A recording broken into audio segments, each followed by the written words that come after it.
My name is Jeff, I'm a college teacher, and welcome to my videos on self-improvement.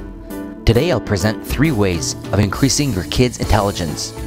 This presentation is based on the bestseller, Brain Rules for Baby, How to Raise a Smart and Happy Child from 0 to 5 by John Medina. As Dr. Medina points out, nature controls about 50% of our intellectual horsepower, and environment determines the rest. In a previous video, I showed 4 innate attributes of intelligence, and today I'll give you 3 brain boosters you can use to optimize those attributes. First of all, what is intelligence?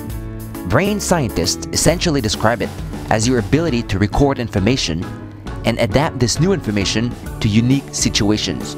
Of course, these 2 components are fundamentally linked to your evolutionary need to survive. And from that perspective, parents need to understand that the child's brain is not interested in learning, but in surviving. Every ability in our intellectual toolkit was engineered to escape extinction, and learning first exists to fulfill that goal. This means the 3 brain boosters will only work if safety needs are met in the first place. So, once your kids feel completely safe, here are 3 great fertilizers for their brain. 1. Talk to him or her. 2. Encourage open-ended play. And 3. Praise effort instead of accomplishment. 1. Talk to your kid. Speak to your children as often as you can. The connection between words and smarts is indisputable. It is one of the most well-established findings in all the developmental literature.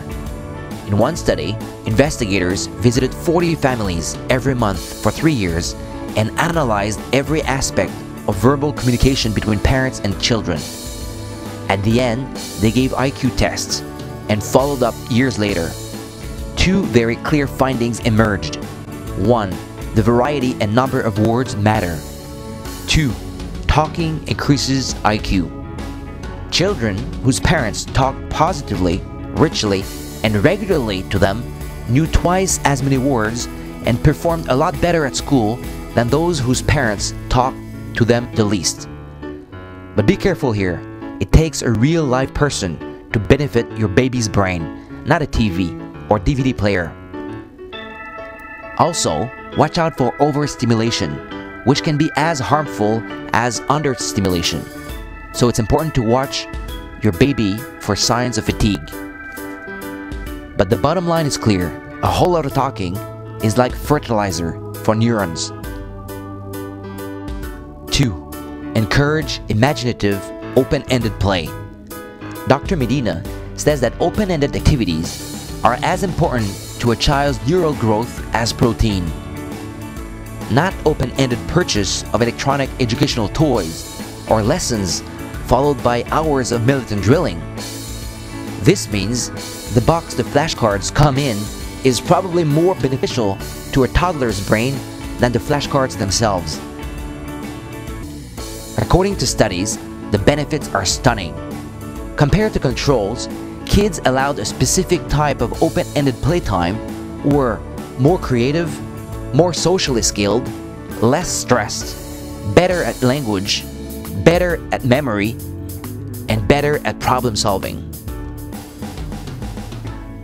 According to Medina, the data are so clear that you could use them to design your family playroom. The ability of kids under 5 to engage in imaginative activities is a better gauge of academic success than any other activity. But be careful here. Not just any type of play will bring about those great cognitive benefits. The play needs to involve impulse control and self-regulation, those executive function behaviors we talked about in a previous video.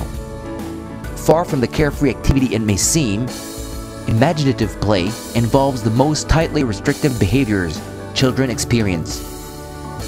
When a child plays a role and pretends to be a chef, for example, he has to follow the rules, expectations, and limitations of that role, and so do his friends.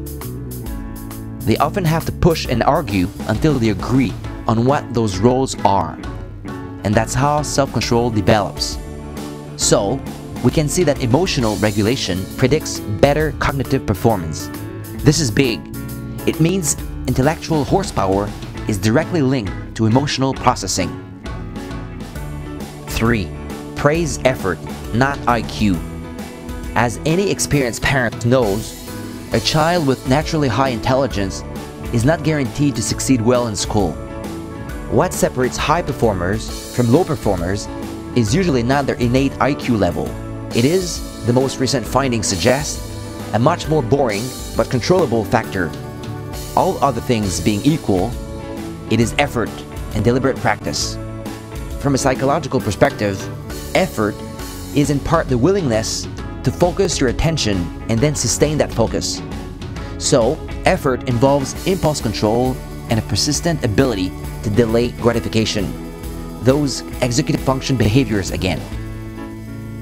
How can you get that kind of effort from your child? Surprisingly, it's how you praise her.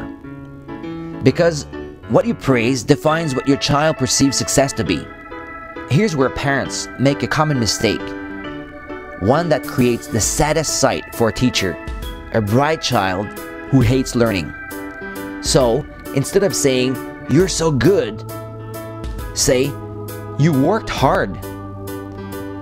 Kids praised for effort complete 50 to 60% more hard math problems than kids praised for intelligence. Part of the reason for this is that they see mistakes as a result of a lack of effort, not a lack of ability. In other words, they see mistakes as opportunities for improvement rather than failures. Maybe effort simply allows children to better mobilize whatever intelligence they were born with. Either way, you want effort as the third nutrient in your fertilizer. There you have it. 3 great ways to boost your kid's intelligence. 1. Talk to him or her. 2. Encourage open-ended play. And 3. Praise his or her effort. Thank you for watching this presentation, and see you soon.